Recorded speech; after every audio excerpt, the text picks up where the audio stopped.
students, hello and a very warm welcome to all of you. In today's session, we'll talk about an important member of the kingdom fungi, that is Agaricus, and we'll discuss in detail its important features and life history. The genus Agaricus is a fungus which is cosmopolitan in its distribution and contains about 300 species. These fungi are commonly known as mushrooms. Being saprophytic in their mode of nutrition, the Agaricus species are found in places that are rich in dead organic matter. That's why they are found on decaying leaves, logs, manure pastures, woodland litter, meadows, and humus-rich forests during the rainy season. The genus Agaricus consists of both edible and poisonous species. Many species of this genus are prized as food because of their edible basidiocarbs. The Agaricus family includes the best-known mushrooms in the world. Most of the larger species of Agaricus are edible, like Agaricus arvensis and Agaricus macrospora. And the most edible species are Agaricus campestris, the field mushroom, and Agaricus bisporus, the cultivated mushroom. The white buttons, generally sold as mushrooms, are a cultivated variety of Agaricus bisporus. The crimini and portabella mushrooms are also the cultivars of this species. The poisonous species of Agaricus are Agaricus silvicola and Agaricus xanthodermus. Let us first of all know about the systematic position of Agaricus. Agaricus belongs to the kingdom Mycota, division Eumycota, subdivision Basidiomycotina, class Hymenomycotina, subclass Holobasidiomycetida, order Agaricales, family Agaricaceae, and genus Agaricus. The species which we have selected for explaining the life cycle of Agaricus is the common edible mushroom Agaricus campestris, also known as field mushroom or guild mushroom. Since the current lecture is about the important features and life history of Agaricus, we will discuss it under two sections, that is, structure and reproduction. When we talk about the structure of Agaricus, it can be divided into two parts. One, vegetative mycelium, and second, the basidiocarp or fruiting body. The vegetative plant body of Agaricus consists of a subterranean mycelium. Based on the stage of development and complexity, the mycelium of Agaricus is of two types, the primary mycelium and the secondary mycelium. The primary mycelium is the mycelium which is formed from the germination of a basidiospore. Based on the type of the basidiospore from which it is formed, the primary mycelium can be of plus or minus strain. This mycelium is haploid and is made up of less branched hyaline hyphae which are septate and monokaryotic. The primary mycelium is short-lived and soon transformed into the secondary mycelium. The secondary mycelium actually develops from the primary mycelium by a process called as dikaryoticization, during which the two primary mycelia of opposite strains, that is plus and minus, fuse together by somatogamy, that is the fusion of two protoplasts, and result in a dikaryotic cell. This dikaryotic cell divides and forms a dikaryotic mycelium, which is also called as secondary mycelium. The secondary mycelium is perennial, branched, and septate. In addition, the cells of this mycelium are heterokaryotic, binucleate, and contain dolipore septa. Thus, the primary mycelium can be easily differentiated from secondary mycelium by being monokaryotic, whereas the secondary mycelium is characterized by dikaryotic or binucleate cells. During the growth and cell division, the dikaryon in Agaricus is maintained by a complex type of septum formation known as clamp connections, in which the simultaneous division of the dikaryon results in the formation of 4 haploid nuclei, 2 of each strain. Out of these 4 nuclei, 1 from each strain moves into the daughter cell by the formation of a clamp connection. The function of clamp connections is to ensure that each cell is binucleate and contains 1 of each daughter nuclei. This division remains restricted to the terminal cell only. When the dikaryotic cell begins to divide, a pouch-like lateral outgrowth is formed between the 2 nuclei. For example, A and B. The outgrowth is known as clamp connection. This outgrowth turns backward in the form of a hook. The nucleus B then moves into the clamp pocket. Both the nuclei divide synchronously, and we now have 4 nuclei, that is A prime, B and B prime. A septum is then formed at the base of clamp, holding the nucleus B within. The nuclei A prime and B prime move towards the tip of hypha, while as the nucleus A moves away from the hyphal tip. A septum is then formed below the clamp, forming a complete new cell at the hyphal tip with its 2 nuclei. But the posterior cell and the clamp each contain only 1 nucleus, and therefore the hook or the clamp fuses with the posterior cell, allowing the nucleus B to move back into the posterior cell. Now both terminal and subterminal cells become dikaryotic, each with a pair of compatible nuclei. The process continues till a dikaryotic mycelium is formed. These dikaryotic mycelial hyphae traverse the soil in all directions and may live for a long time before forming the fruiting bodies. When the conditions are favorable, the secondary mycelial hyphae entangle together, forming root-like white hyphal cords known as rhizomorphs.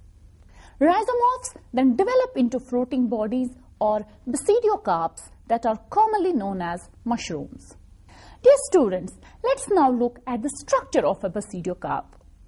As I already said that in case of Agaricus, the underground rhizomorph gives rise to the aerial fruiting body, which is known as sporocarp or basidiocarp. This basidiocarp is the only upper ground part and is commonly known as mushroom. The mature fruiting body or basidiocarp is an umbrella-shaped structure, distinguishable into 2 parts, a broad cap called pileus and a long massive stem known as stipe. The pileus or cap occupies the distal end of a stipe. It varies in shape depending upon the species and the stage of growth. It can be convex, conical, flat, ovate, or even campanulate, that is bell-shaped, or infundibuliform, that is funnel-shaped. It's usually 3 to 10 centimeters in diameter. The upper convex surface of the pileus can be smooth or somewhat hairy and white, yellow, or light brown in color. The underside of the pileus usually contains about 300 to 600 radially arranged plate-like structures hanging downwards known as gills, which contain terminal, club-shaped, spore-producing structures called basidia. These gills vary in color and are initially pink, turning dark brown at maturity. They also vary in length. On the other hand, the stipe is cylindrical, fleshy, and about 3 to 10 centimeter in height and 1 to 1.8 centimeter in diameter. It's usually creamy white or light pink in color. It contains a ring-like structure called annulus towards the upper end below pileus. When we look keenly at the basidiocarp of Agaricus, we find that internally the gills are much more complex in structure as compared to the stipe and pileus. They are lined with thousands of basidia intermixed with sterile paraphyses. These gills are made up of 3 layers: hymenium, subhymenium, and trauma. The outermost layer of gills is called as hymenium. It consists of aseptate club-shaped cells arranged in a palisade-like layer. These cells are fertile and are known as basidia. Singular of basidia is the basidium. These basidia are separated by sterile paraphyses. Hymenium is followed by a compact layer called subhymenium, which usually contains isodiametric 2 to 3 nucleate cells. The center of a gill is occupied by loosely arranged interwoven hyphae forming a layer called trauma. Both subhymenium and trauma are sterile, and therefore hymenium consisting of fertile units called basidia is the only fertile region of a gill. Now, let's understand how does a basidiocarp develop. Basidiocarps develop at the tips of the underground hyphae as small, white, knot-like structures. These hyphal knots enlarge and grow into rounded or pyriform pinhead structures called as buttons. The button, or simply the growing basidiocarp, at this stage consists of 2 parts: the bulbous basal part and a hemispherical apical region. The former develops into the stem, or what we call as stipe, and the latter forms the cap or pileus. Some of the hyphae at the junction between the stipe and pileus are pulled apart, forming a ring-like compartment known as prelamellar chamber. On the inner side, the prelamellar chamber attains a concave shape and eventually becomes lined with alternating radial plates of fast and slowly dividing cells, which form the gill primordia. The gill primordia develop into the gill lamellae, hanging downward into the prelamellar chamber. As the pileus grows in size, there is also an expansion of radial interspaces between the developing gills. The margin of the pileus is connected with the stipe by a membrane known as velum or inner veil, or also called as partial veil, which covers and protects the developing gills. With the elongation of this stipe, the buttons are elevated above the ground. The apical part of the button grows more rapidly as compared to the stem, as a result of which the inner veil ruptures, expanding the apical hemispherical region out as an open umbrella. As the inner veil ruptures, it exposes numerous gills present on the underside of the pileus. The torn velum or inner veil leaves behind the remnants which remain attached to the stipe in the form of a ring that is known as annulus. This annulus may be ephemeral, that is short-lived, or persistent. This exposed aerial part consisting of pileus and stipe forms the fruiting body or basidiocarp known as mushroom. The appearance of mushrooms is largely dependent on the environmental conditions. When the soil is hard and the season is dry, the fruiting bodies do not grow beyond the button stage and remain underground. While as in rainy season, when the soil is moist, the buttons grow vigorously and come out of the soil very rapidly. And that's why most of the mushrooms are visible on the soil surface during the rainy season. So, an interesting feature of mushrooms is the formation of fairy rings. The dikaryotic mycelium grows outward away from the center in the form of a ring, forming a circular colony in the soil. On maturity, the hyphae sprout into fruiting bodies in a circular fashion. In the next season, the fruiting bodies develop at the periphery where the nutrients are in abundance, that is, outside the edges of the space they occupied in the previous season. As they move outward, the older parts in the center degenerate and leave behind the depleted soil within the circle. These rings expand in size every year, reaching up to several hundred feet in diameter, and Every year, the fruiting bodies appear in larger and larger rings or arcs. These rings are commonly known as fairy rings or fairy circles, referring to the European folk tales that they mark the places where fairies gather, dance, and perform magic rituals. These fairy rings are usually formed in the forest land but are also found in grasslands and turfs. After discussing the structure of Agaricus in detail, we now come to the second and last section of today's topic, that is the reproduction in Agaricus. Reproduction in Agaricus occurs by vegetative, asexual, and sexual methods. Vegetative reproduction methods are usually prevalent in edible mushrooms. In this process, little pieces of mushroom tissue or the dikaryotic mycelium are used as an inoculum. This inoculum is grown in soil which is rich in organic manure to form the new mycelium and fruiting bodies. When we talk of the asexual reproduction, Agaricus does not commonly reproduce by asexual methods. This type of reproduction takes place only by the formation of chlamydospores, which develop on the secondary mycelium at terminal or intercalary positions. These spores germinate to produce the dikaryotic mycelium. Sexual reproduction is the most common mode of reproduction in Agaricus and is solely involved in completing the life cycle. And for sexual reproduction to happen, a primary requirement is the acquirement of two opposite strains, plus and minus, a phenomenon known as heterothallism. The somatic hyphae or primary mycelia of two different strains act as sex organs.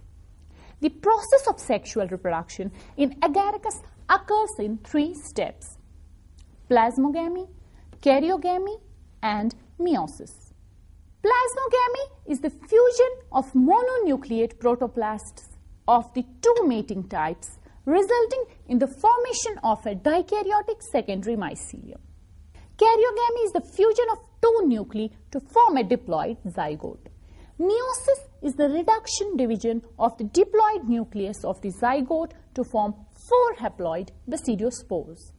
The last two processes, that is karyogamy and meiosis, usually occur in a basidium only after the formation of the basidiocarp. Let us now discuss these three processes in detail. The sexual reproduction or life cycle of Agaricus starts with the germination of basidiospores to form the monokaryotic primary mycelia of two different types, that is plus and minus. These primary mycelia undergo plasmogamy. During this step, the primary mycelia come close to each other, and at the point of contact, the cell walls dissolve and the protoplastes fuse, resulting into a dikaryon. The two nuclei do not fuse immediately, but persist in dikaryotic state for extended periods of time. As a result of successive divisions through clamp connections, the dikaryotic cell develops into a dikaryotic mycelium.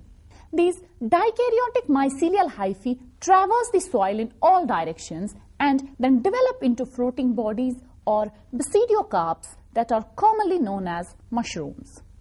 As we already discussed in the first section, that the pileus of a basidiocarp is made up of gills which contain spore-producing club-shaped structures called basidia. In a young condition, the basidium is known as protobasidium.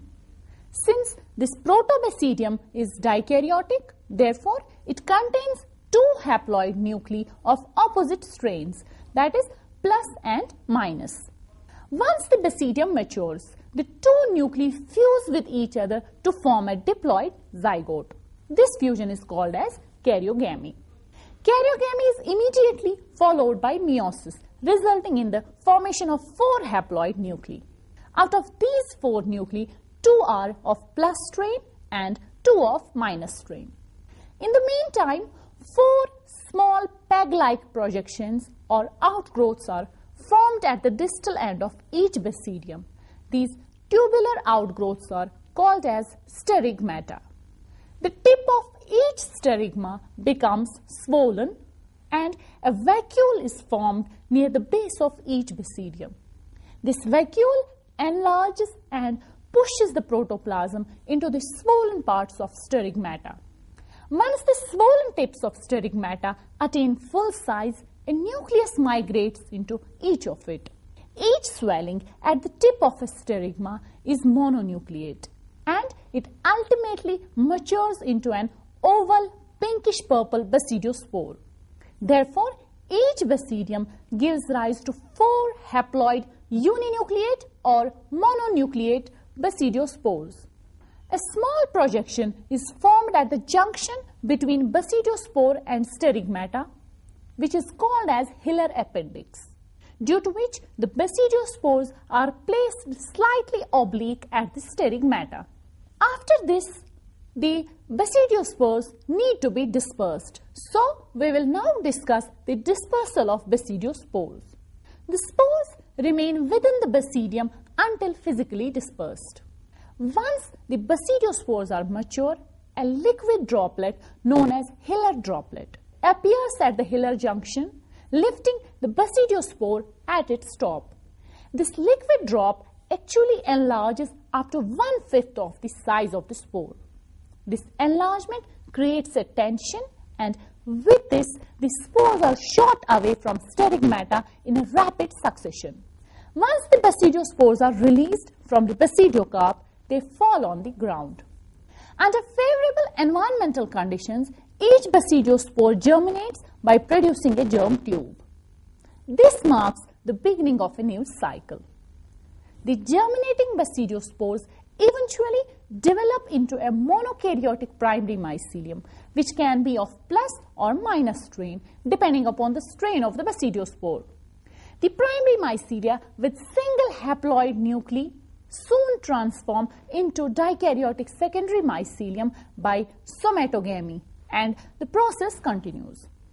So, we can sum up the stepwise life history of Agaricus as the germination of basidiospores into primary mycelia, somatogamy or fusion of the compatible primary mycelia, dikaryoticization and formation of a dikaryotic cell, clamp connections and formation of the secondary mycelium, formation of rhizomorphs, then the development of basidiocarp, formation of basidia, karyogamy within the basidia, and formation of diploid nucleus, which is followed by meiosis and formation of 4 haploid basidiospores, which on germination start the cycle again. With this, we come to the end of today's lecture. We hope this lecture will help you in understanding the important features and life history of Agaricus in a simplified manner. Thank you.